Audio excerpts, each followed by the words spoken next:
সবাই একবার দরুদ শরীফ পড়ি। আল্লাহুম্মা সাল্লি আলা মুহাম্মাদিন ওয়া আলা আলি মুহাম্মাদ কামা সাল্লাইতা আলা ইব্রাহিম ওয়া আলা আলি ইব্রাহিম ইন্নাকা হামিদুম মাজিদ। আল্লাহুম্মা বারিক আলা মুহাম্মাদিন ওয়া আলা আলি মুহাম্মাদ কামা বারাকতা আলা ইব্রাহিম ওয়া আলা আলি ইব্রাহিম ইন্নাকা হামিদুম মাজিদ। আল্লাহ রাব্বুল ইজ্জত ওয়াল জালালের লাখো কোটি শুকরিয়া আদায় করছি। ইসলামী আন্দোলন বাংলাদেশ যাত্রাবাড়ি থানা শাখার উদ্যোগে আয়োজিত বৈষম্য বিরোধী ছাত্র আন্দোলনে যারা শহীদ হয়েছেন তাদের মাগফিরাত কামনায়, আহতদের সুস্থতা কামনায় আজকের এই ওয়াজ ও জিকিরের মজলিসে আল্লাহ রাব্বুল ইজ্জত ওয়াল জালাল আমাদেরকে দুনিয়ার সকল কাজ থেকে ফারিক করে আল্লাহ জান্নাতের বাগানে আমাদেরকে আসার, বসার, কথা বলার, কথা শোনার তৌফিক দান করেছেন। আমরা সবাই একবার অন্তরের অন্তঃস্থল থেকে কালেমাতুশ শুকর আদায় করি আলহামদুলিল্লাহ। জোরে বলেন না সবাই আলহামদুলিল্লাহ।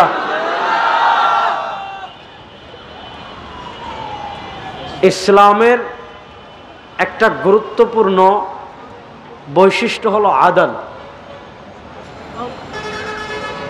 আপনারা প্রত্যেক জুমার খুতবায় এটা শুনেন, দ্বিতীয় খুতবায় বাংলাদেশি মানুষ খুতবা বুঝক আর না বুঝক, যখন ইমাম সাহেব ইন্নাল্লাহ ইয়া'মুরু বিল আদলি ওয়াল ইহসান এটা পড়েন, বাংলাদেশি মানুষ বুঝে খুতবা শেষ, দাঁড়ায় যায়। আমরা প্রত্যেক জুমাবার এই খুতবা পড়ি, ইন্নাল্লাহ ইয়া'মুরু বিল আদলি ওয়াল ইহসান, নিশ্চয়ই আল্লাহ তোমাদেরকে নির্দেশ দিয়েছেন আদলের, ইনসাফের। আদলের অনেক সংজ্ঞা আছে, খুব সহজ করে আমি যদি আপনাদেরকে আদল ন্যায়পরায়ণতা বুঝাই, ওয়াদউশ শাই আলা মাহাল্লি, যে যার সাথে যে যখন যে কাজ করা দরকার সেই কাজ সেই সময় সেই ব্যক্তি সেই স্থানে করার নাম আদল তথা ইনসাফ।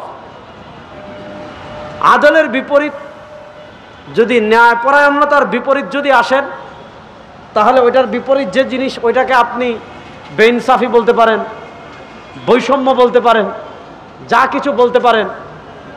ইসলাম আমাদেরকে শিক্ষা দিয়েছে, আল্লাহ আমাদেরকে সৃষ্টি করেছেন মিন যাকারিম ওয়া উনসা, আমাদের সবাইকে আল্লাহ একজন পুরুষ থেকে এবং একজন মহিলা থেকে সৃষ্টি করেছেন। আমাদের জাতির পিতা হযরত ইব্রাহিম আর আমাদের আদি পিতা আদম। আল্লাহ বলেছেন খালাকনাল ইনসান মিন সুলালাতিন মিন তিন সুম্মা জাআলনাহু নুতফাতান ফি ক্বারারিম মাকিন। আপনি কোরআনের জায়গায় জায়গায়, আপনি কোরআনের পাতায় পাতায় মানুষের সৃষ্টির তত্ত্ব নিয়ে আল্লাহ আলোচনা করেছেন, মানুষের সৃষ্টির সূচনা নিয়ে আল্লাহ আলোচনা করেছেন। আল্লাহ রাব্বুল ইজ্জত ওয়াল জালাল মানুষ্য সভ্যতার সূচনা করেছেন আদম থেকে।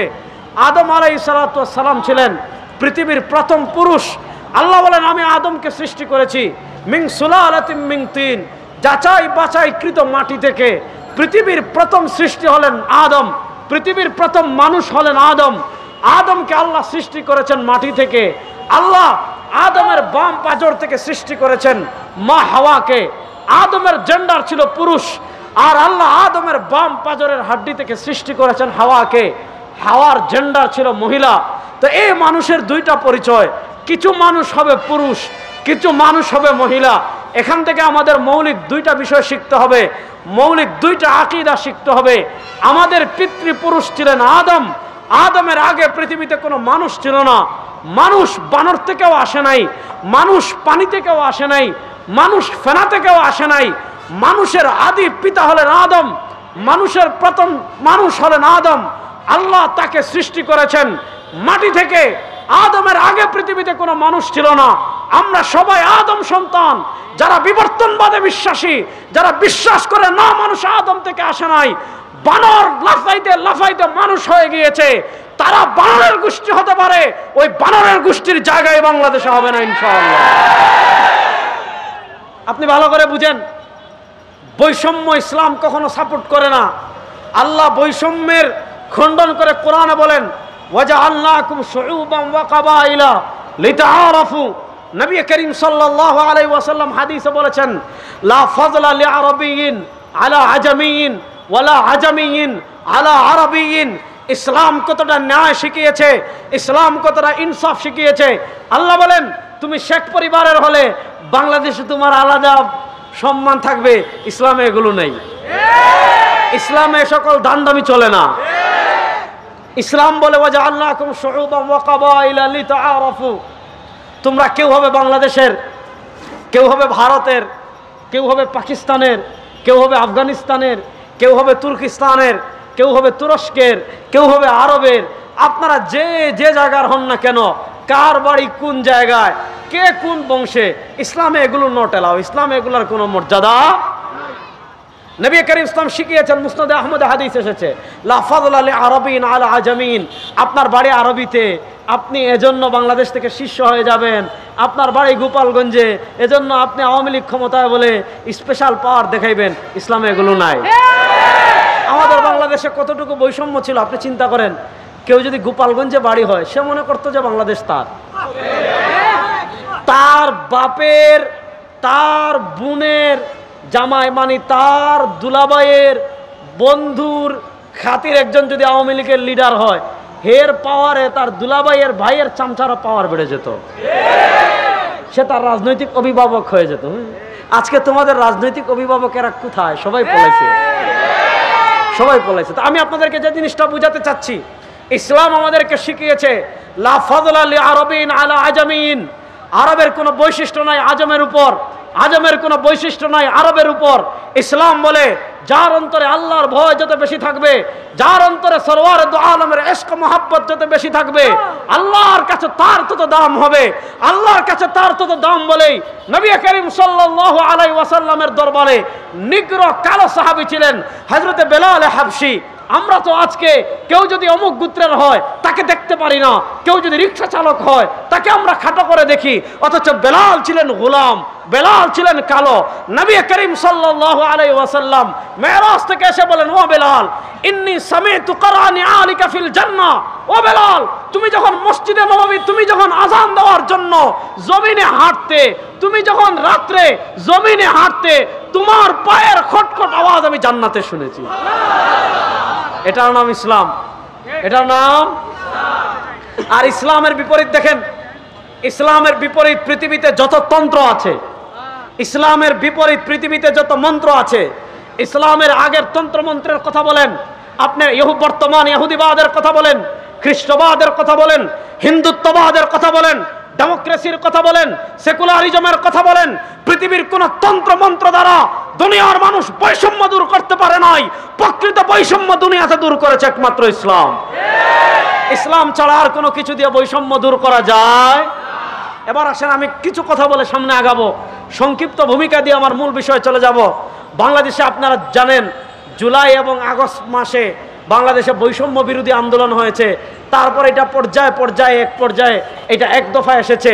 আমি আপনাদেরকে একটা কথা বলি, এই বাংলাদেশের 52 বছরে আপনারা মানেন আর না মানেন, আগে একটা কথায় তো সবাই একমত, এ দেশ সংখ্যাগরিষ্ঠ মুসলমানের দেশ। এই দেশের সংখ্যাগরিষ্ঠ কারা? ভয় পান না, বড় জুড়ে বলেন, এই দেশের সংখ্যাগরিষ্ঠ কারা? আপনি দেখেন ভারতে সংখ্যাগরিষ্ঠ হিন্দু, তারা তাদের ধর্মীয় ফ্যাসিলিটি ভাই স্বাধীনভাবে তাদের ধর্ম পালন করে। যে জায়গায় আপনি মিয়ানমারে যান, ওখানে ধর্ম মানে সংখ্যাগরিষ্ঠ হলো বৌদ্ধ। বৌদ্ধ হওয়ার কারণে আপনারা দেখেছেন তারা সাবেক আরাকান, বর্তমানের রাখাইন মায়ানমারের কি নিকৃষ্ট মুসলমানদের গণহত্যা চালিয়েছে। ভারতে হিন্দুরা সংখ্যাগরিষ্ঠ। আপনি কাশ্মীরের অবস্থা দেখেন, আপনি দিল্লির অবস্থা দেখেন, আপনি গুজরাটের অবস্থা দেখেন, আপনি আসামের অবস্থা দেখেন, আপনি হায়দ্রাবাদের অবস্থা দেখেন, আপনি সিকিমের অবস্থা দেখেন। ভারতের জায়গায় জায়গায় মুসলমানদের উপর অত্যাচার করা হয়েছে, বাবরি মসজিদকে শহীদ করা হয়েছে, গুজরাটে মুসলমানদের রক্ত দিয়ে ভাসিয়ে দেওয়া হয়েছে, কাশ্মীরে মুসলমানদের উপর অত্যাচার করা হয়েছে। আপনি যদি দেখেন হায়দ্রাবাদে মুসলমানদের উপর অত্যাচার করা হয়েছে। এর বিপরীত আপনারা দেখেন বাংলাদেশের সংখ্যাগরিষ্ঠ মুসলমান। ফ্যাসিস্ট আওয়ামী লীগের পতনের পর বাংলাদেশে আমরা জানি, বাংলাদেশে কোনো মুসলমান কখনো মন্দিরে হামলা করে নাই, কোনো মুসলমান কখনো মন্দিরে হামলা করতে পারে না। আমাদের ইসলাম আমাদেরকে ভিন্ন ধর্মীদের কোনো ধর্মীয় যে তাদের যে ধর্মের যে নিদর্শনগুলো আছে, তাদের যে ধর্মীয় মানে তাদের নিজস্ব যে ইবাদতখানাগুলো আছে, মন্দির বলেন, গির্জা বলেন, চার্চ বলেন, আমাদের ইসলাম শিখায় এগুলো আমরা কখনো ধ্বংস করি না। কিন্তু আপনারা দেখেন আমাদের প্রতিবেশী দাদাদের দেশ, যারা সেকুলারিজমের কথা বলে, যারা ধর্মনিরপেক্ষতার কথা বলে, অথচ আমরা দেখেছি সেখানে বাবরি মসজিদকে শহীদ করা হয়েছে, শত শত মসজিদকে শহীদ করা হয়েছে, শত শত না হাজার হাজার মুসলমানদেরকে হত্যা করা হয়েছে। মুসলমানরা সবচেয়ে বেশি বৈষম্যের শিকার হচ্ছে ভারতে।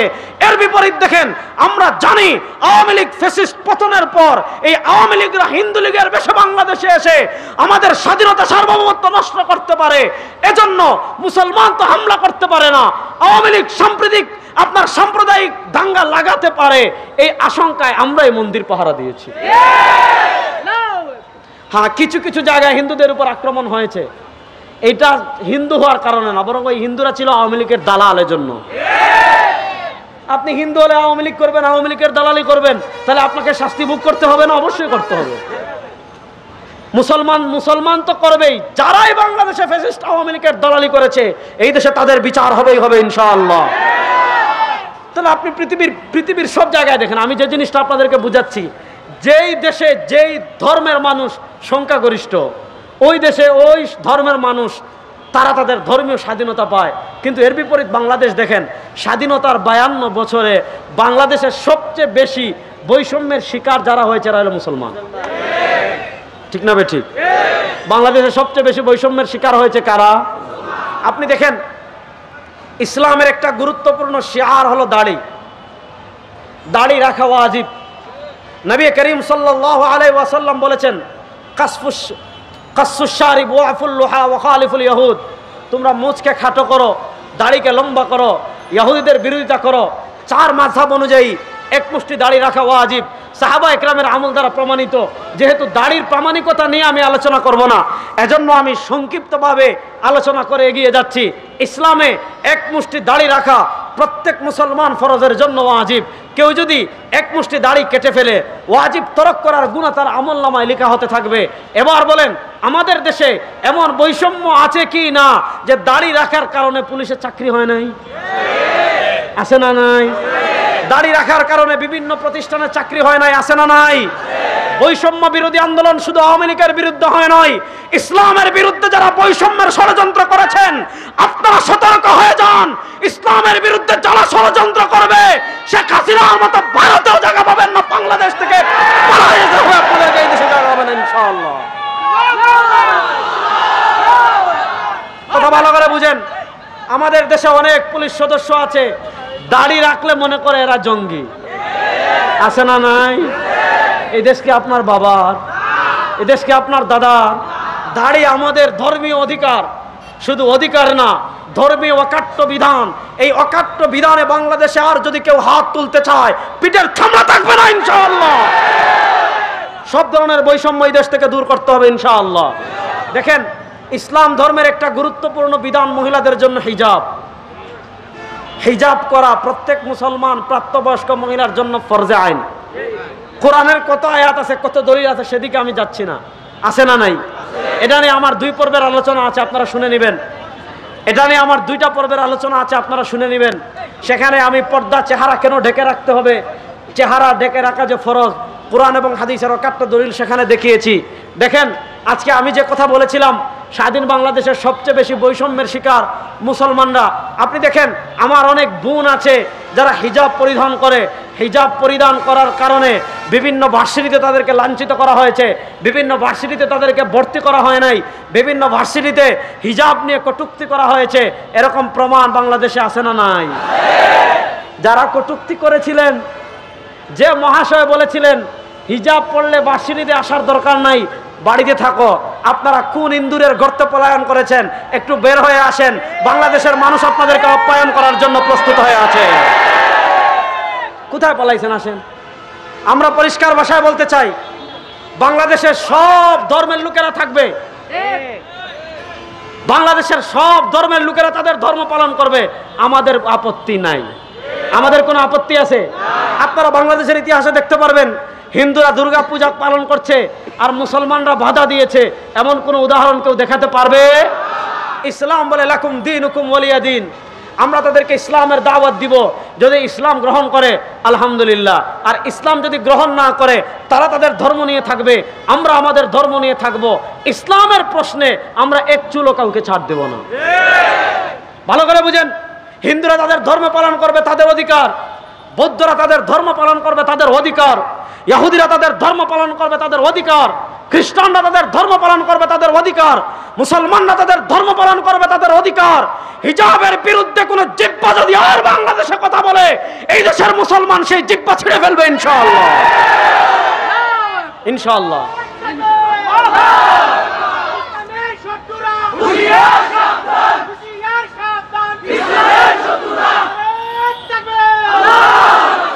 আপনারা ভালো করে বুঝেন, আজকে আমরা বৈষম্যের কথা বলি। আপনি নাটকে আপনারা দেখেছেন, তাদের চেতনা একটাই, মুক্তিযুদ্ধ। আপনি দেখেছেন নাটকে মুক্তিযুদ্ধের চেতনার কথা বলে দাড়িকে, টুপিকে, পাঞ্জাবিকে, জামাকে কটাক্ষ করা হয় নাই? আপনি দেখেন 1971 সালে রাজাকার কারা ছিল, এটা বুঝতে হইলে খুব সহজ। আপনি দেখেন 2024 সালে কারা দেশের বিরুদ্ধে অবস্থান নিয়েছে, কারা মাতৃভূমির বিরুদ্ধে অবস্থান নিয়েছে। 2024 সালে যারা রাজাকার, এদের বাপদাদারা 1971 সালের রাজাকার। হিসাব সহজ। আপনি যদি 1971 নাও পান, যেমন আমি নাও পাই, আমরা দেখি নাই, আমাদের জন্ম তো আর অনেক পরে। 1971 রাজাকার কারা ছিল কেমনে বুঝবেন? দেখেন 2024 সালে সারা দেশ যখন ঐক্যবদ্ধ হয়ে গিয়েছিল, ওই সময় কারা ভারতের দালালি করেছে, ওই সময় কারা রর দালালি করেছে, ওই সময় কারা দাদাদের দালালি করেছে। যারা দাদাদের দেশে পলায়ন করে আশ্রয় নিয়েছে, এরাই ভারতের রাজাকার। এই ভারতীয় রাজাকারদের বিচার এই দেশে হবে ইনশাআল্লাহ। কথা ভালো করে বুঝবেন। সুতরাং সব ধরনের বৈষম্য এই বাংলাদেশ থেকে দূর হোক, এটা আমরা চাই কি চাই না?